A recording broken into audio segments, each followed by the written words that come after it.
Retornamos. Hoje conversando com o excelente advogado, Dr. Juliano Negrão Granato. Doutor Juliano, eu tenho uma pergunta a fazer para o senhor logo no início do segundo bloco. Certo. Porque a gente sempre entende que sobre custo, o custo é muito alto. O custo das empresas, Sim. da abertura de empresas, essa coisa toda. Então eu pergunto, como o empresário pode realizar o registro do funcionário com o menor custo? Doutor, infelizmente eu não tenho uma boa notícia para os nossos empresários. Não existe fórmula milagrosa. O empregado não é... Um dos direitos que o empregado não tem é de não ser registrado. Todo empregado tem que ser registrado. Sim. E isso é obrigatório. Mesmo que ele fale para o empregador, olha, eu não vou ser registrado, não quero o registro na carteira, ele não tem esse direito. Então, assim, o empresário, mesmo o microempreendedor individual, aquele daqueles 60 mil, um dos requisitos para ele ser microempreendedor é que ele não tenha empregados, né? Ele não vai ter, ele tem o trabalho dele sozinho. Sim. Mas o empresário individual, ou a Eireli, ou uma sociedade limitada, que se vale do serviço de outras pessoas, e às vezes ela tem 1, 2, 3, 4 funcionários, fala, vou registrar, colocar menos na carteira, pagar por fora. É a pior coisa que o empresário pode fazer para ele. Infelizmente... É a criatividade do brasileiro, né? Precisa colocar tudo na carteira, é mais barato. Porque imagina, se ele tiver depois um problema trabalhista, uma questão trabalhista, isso vai sair muito mais caro para ele. Então, assim, vai contratar o funcionário? Contrata certinho, desde o primeiro dia de trabalho. Não tem essa história de que vou esperar 90 dias, depois de 90 dias eu faço o registro. Experiência. Não, faz o registro na carteira, deixa o contrato de experiência. Não deu certo? Demite, mas registrado na carteira. É muito mais tranquilo. Uns empresários até falam assim, vou colocar, fazer contrato de pessoa jurídica, fazer contrato dos famosos PJs, né? Contratam uma empresa que contrata outra empresa para prestar serviços. Aí essa empresa vai e dá todas as notas fiscais do talão dela. Hoje não existe mais talão, né? Estou entregando a minha idade. Já são notas fiscais eletrônicas. Sim. E tal. Mas imagine, todas as notas fiscais eletrônicas dela são todas para a mesma empresa. Como falar que essa pessoa não era funcionário da empresa? Essa dissimulação gera um prejuízo futuro. Gera, e depois vai ser um prejuízo maior para o empreendedor. Sim. Então, assim, o meu conselho, siga a lei. Faça o registro do seu funcionário do primeiro dia. Mas seguir a lei não é mais caro? É mais caro, mas é mais barato do que depois enfrentar um problema na justiça de um funcionário processando você na Justiça do Trabalho. Que aí sim você vai ter muito mais problemas. Infelizmente, existe uma carga tributária muito alta, valor de INSS, todos os valores de impostos são elevados. Mas essa área trabalhista é muito delicada. Doutor, me diga uma coisa, não afasta a vontade do empresário levar adiante o seu objetivo para construir um país melhor? Uhum. Diante desta legalidade que você coloca, eu acho que está certo, não é? Sobre o funcionário? Isso é uma questão relevante, sim, poderia gerar muito mais emprego se as taxas, os impostos e os encargos fossem menores. Mas eu acho que é um risco que o empresário vai correr desnecessário. Vamos trabalhar com a criatividade, procurando questões mais relevantes e às vezes você vai ter um lucro maior depois. Sim. E esse valor que você paga mais, você vai ver que vai ser diluído, nem vai perceber. A gente viaja muito e procura sempre adquirir maior experiência. Então, nós perguntamos. Quando a gente viaja, a gente pergunta, a gente conversa, entra numa loja, conversa com o atendente e diz, você aqui você é contratado, como é que funciona esse sistema aqui no seu país? Eu falo nos Estados Unidos. Sim. Então ele diz, não, aqui eu trabalho por contrato, mas você não tem uma carteira de trabalho? Não, nós não temos carteira de trabalho. Sim. O que você acha dessa proposta? Olha, a legislação americana trabalhista é totalmente diferente da nossa. Lá, se não me engano, eles não têm nem férias. Ele tem tipo 7 dias de férias. Quando tem, é uma questão bem diferente. Por outro lado, Que é contrato, né? É um contrato. Aquilo que for O combinado... contrato pode ser quebrado a qualquer momento. Aqui no Brasil, a gente não atua dessa forma porque existe o interesse do Estado de preservar o trabalhador, para evitar que ele, trabalhador, possa ser explorado pelos patrões. Então, o Estado acaba intervindo na economia para evitar isso, né? Às vezes, intervém demais e daí faz com que o empregador seja penalizado com taxas elevadas de encargos trabalhistas muito altos e tudo mais. Mas isso é uma forma que o Estado tem de manter aquele trabalhador protegido. Sim. Importante lembrar que isso, a nossa legislação trabalhista, né, ela começou nos anos 40, por aí, na volta da nossa CLT. Eu vou lembrar você, nossa programação trabalhista, ela foi uma ideia tirada de Benito Mussolini. Já ouviu falar desse nome? Claro. Né? Então, naquela época, Getúlio Vargas percebeu que era um sistema bom para o Brasil, então adotou o sistema do Benito Mussolini, italiano. Veja só. Verdade, né? Então, trouxe para o Brasil esse sistema do direito do trabalho. Sim. Não é? E aí nós temos esta maravilha que é, como você diz mesmo, a proteção do empregado, aquele que, afinal de contas, labuta. Não é? Mas eu ainda sustento não é, o melhor para o empregado e para o empregador, não é, este contrato feito nos Estados Unidos. Eu acho muito mais coerente, porque se você não está satisfeito com o seu patrão, você fala, eu vou embora. Contrato está ali, nós vamos quebrar o contrato porque existe uma cláusulazinha que dá essa pertinência. Sim. Essa veja, é a minha visão, não sei. Existe realmente isso, mas por outro lado a gente não pode esquecer que as empresas podem usar dessa liberdade de contratar contra o trabalhador. Em prejuízo dele, né? Sim. Quando existe mais mão de obra disponível para o mercado de trabalho do que empregos, e se o empresário puder realmente contratar livremente, ele pode exigir cargas horárias, cargas de trabalho exaustivas, pode exigir muito mais do funcionário e pagando muito menos, e isso pode ser prejudicial no final, para a sociedade como um todo. Não, mas está certo, nós temos que defender a lei. Sim. Eu acho que é a nossa obrigação defender a lei. Nós estamos aqui para defender a lei. Não há nada fora da lei, nada na ilegalidade. Sim. Eu acho que a legalidade é aquilo que, afinal de contas, merece que a gente passe como uma informação verdadeira e precisa para a sociedade brasileira. Muito bem, vamos seguir avante. Como se faz a proteção ao nome da empresa? Registrar a marca é importante? Quando fazer? Quem pode fazer? Qual o custo para o empresário? Veja a pergunta que eu faço a você, que a minha produção pediu que eu fizesse. Olha, é uma pergunta muito interessante e o microempresário é uma pessoa que vai realmente se valorizar dessa resposta que eu vou dar. Qualquer pessoa pode fazer esse registro. Não precisa ser advogado, não precisa ser uma empresa que trabalha no INPI, não precisa. O INPI é um órgão governamental que disponibiliza no seu site uma cartilha falando passo a passo como fazer o registro. Como fazer esse registro da marca, como fazer o registro até de uma patente, o INPI tem essa cartilha onde informa passo a passo como isso pode ser feito. Agora, como advogado, eu preciso alertar. Se você puder, faça esse registro através de uma empresa especializada ou de um advogado.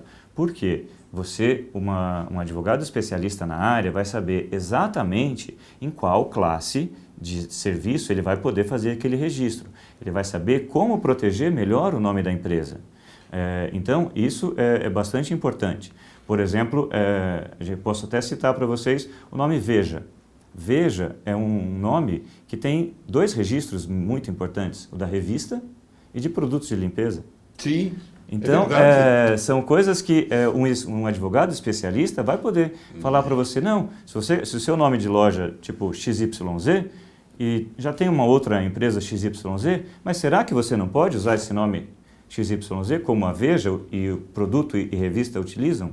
Então, um advogado especialista ou um agente da propriedade intelectual pode fazer esse registro de uma forma muito mais tranquila. O custo no INPI é muito barato. O INPI, se não me engano, se a pessoa for fazer diretamente esse curso, esse registro, ele cobra acho que R$150, R$142 para a pessoa física fazer esse registro. Mas, volto a lembrar, não é só o registro que é importante. Você também tem que acompanhar a sua marca mês a mês no INPI para verificar se ele pediu alguma exigência, porque ele não vai bater na sua porta e pedir para que você faça alguma coisa, faça um recurso. É o acompanhamento, você depende. Né? E isso, o acompanhamento necessário. Exatamente. Isso é importante que seja feito por alguém especialista no assunto. Ou o próprio empresário também pode entrar toda semana no site do INPI e verificar se tem algum problema com a marca dele, se está tendo alguma questão relevante, se ele precisa se defender de alguma coisa ou não. Importante lembrar uma questão bastante relevante. Tem muitas empresas que, quando você faz o seu registro no INPI, acabam mandando vários boletos para sua casa para você pagar uma taxa, outra taxa, outra taxa. Não pague nenhuma taxa que você receber pelo site. O INPI não manda nada pelo e-mail, não manda boleto nenhum para sua casa. Todo boleto do INPI você gera no próprio site. Então, assim, é bastante interessante para os consumidores ficarem atentos nisso, porque existem muitas fraudes relacionadas à questão de registro de marcas no INPI. Empresas desonestas utilizam aquele cadastro e acabam mandando boleto para os empresários. Sim. E daí o empresário recebe um boleto lá pagar R$200, R$300, paga, nem sabe o que está pagando, quando vê, pagou uma coisa que ele não precisaria ter pago. Devida, né? Essa sua informação é muito boa e o telespectador aproveita, porque aqui nós praticamos exatamente esses atos. Estes atos são praticados aqui. Sim. A informação verdadeira. E você nos trouxe hoje uma informação para nós inédita. Inédita porque nós nunca tivemos a oportunidade de ter alguém aqui que falasse dessa forma. Portanto, está aí, telespectador. E, inclusive, eu coloco como adendo o seguinte: quando você tiver qualquer problema que tenha dúvida, procure um profissional do direito. Sim, o advogado especializado na matéria. É importantíssimo e altamente, claro, relevante essa sequência de ideias. Esse profissional é que vai lhe dar o conforto da tranquilidade. Ou estou errado? 100% certo. Ótimo. É assim que se faz. Concordo, né? Em gênero, número e grau. Muito bem.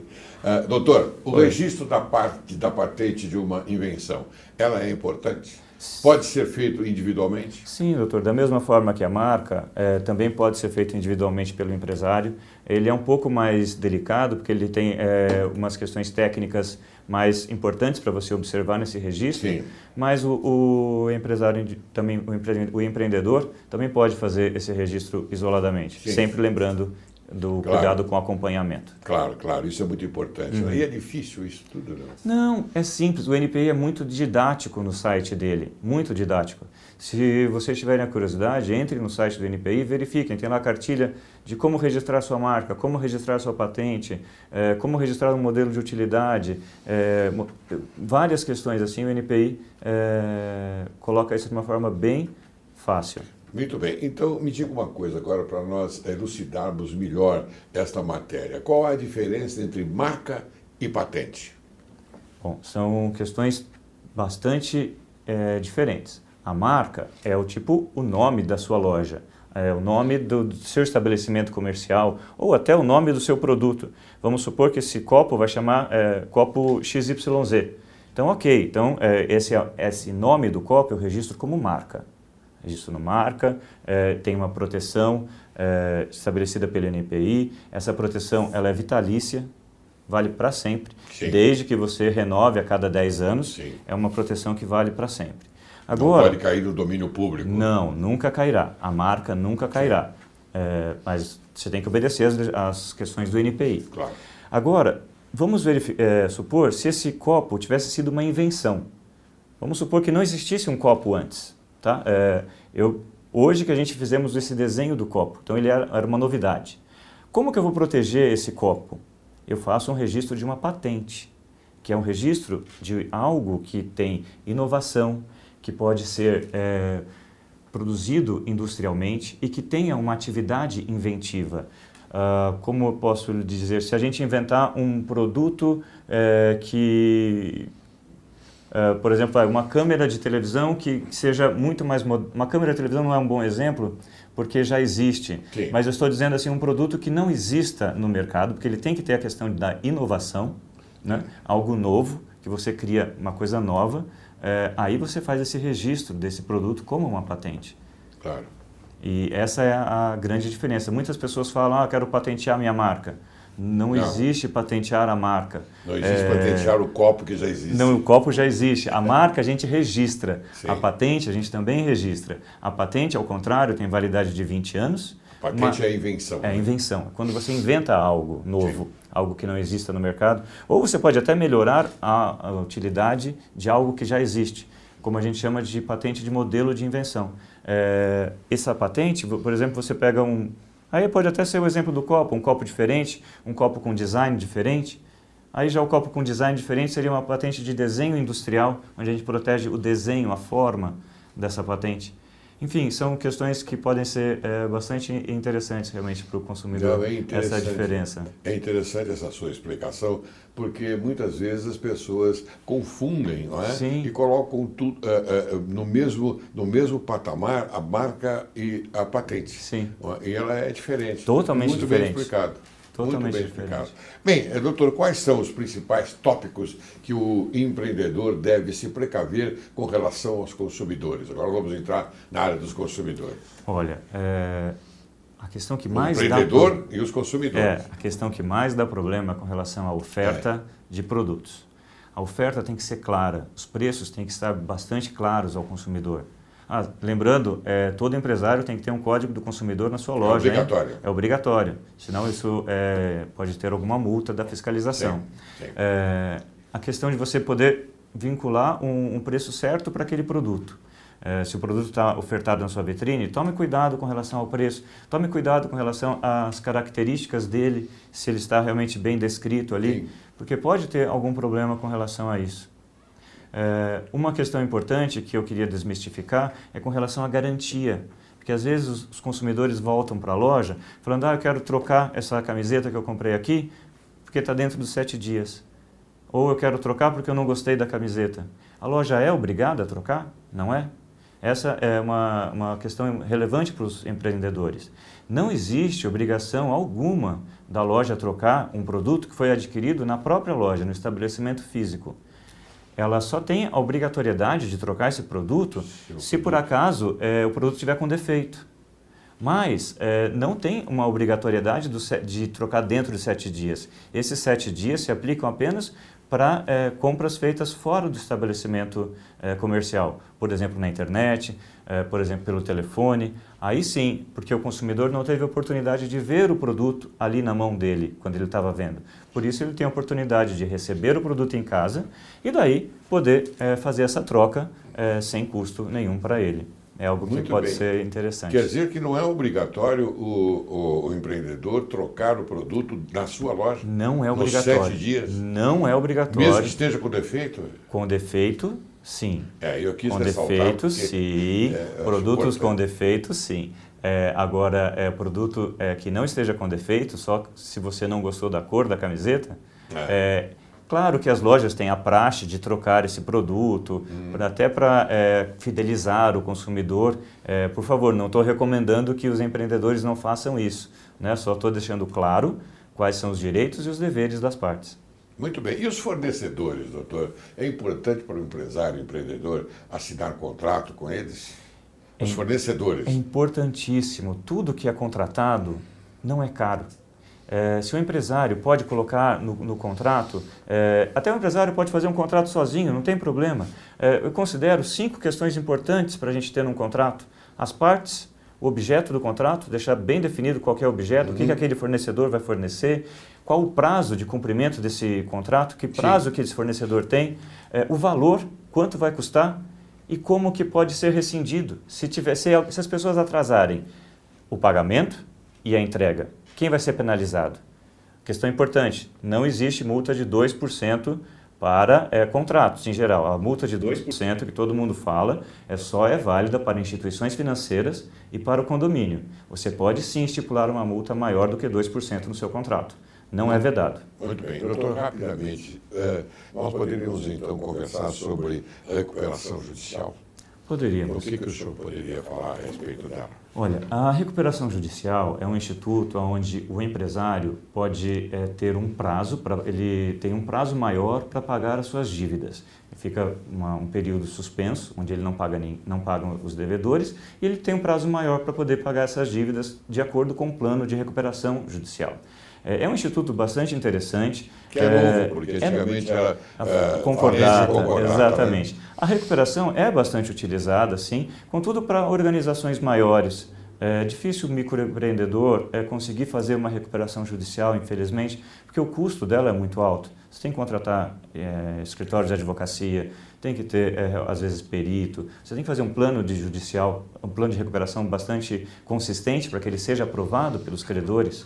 Então, é algo que veio realmente para ajudar as empresas, mas ainda as médias e grandes empresas. Não chegou no nosso pequeno empresário. Muito bem, doutor. Eu estou satisfeito com a sua palavra nesse sentido. O senhor veio aqui e esclareceu de uma forma bastante contundente aquilo que nós já esperávamos. Portanto, eu já estou encerrando o programa e peço as suas considerações finais. Olha, eu gostaria de agradecer bastante a oportunidade de vir aqui, expor essas questões e esclarecer para a população algumas dúvidas que eu considero importantes com relação ao direito empresarial. Doutor, nós aqui agradecemos bastante a sua presença, porque é esclarecedora e nós precisamos exatamente disso. Esclarecer aquilo que a gente entende que é um pouquinho dificultoso para o entendimento. E é por isso que existe o programa Direito e Justiça em Foco, que esclarece e passa para a sociedade a verdadeira noção daquilo que se apresenta nessa dificuldade. É verdade. Muito bem, doutor. Eu agradeço muito a sua atenção intervindo aqui e fico bastante lisonjeado com a sua presença, porque ela é bastante importante para o nosso telespectador também. Encerro o programa de hoje com o pensamento de José de Alencar. O sucesso nasce do querer, da determinação e persistência em se chegar a um objetivo. Mesmo não atingindo o alvo, quem busca e vence obstáculos, no mínimo, fará coisas admiráveis. Portanto, agradeço a sua presença, doutor Juliano Negrão Granato, que hoje esclareceu dúvidas importantes sobre o direito empresarial. Muito importante mesmo. E espero que o senhor retorne para nós continuarmos a nossa conversa. Muito obrigado. Muito obrigado.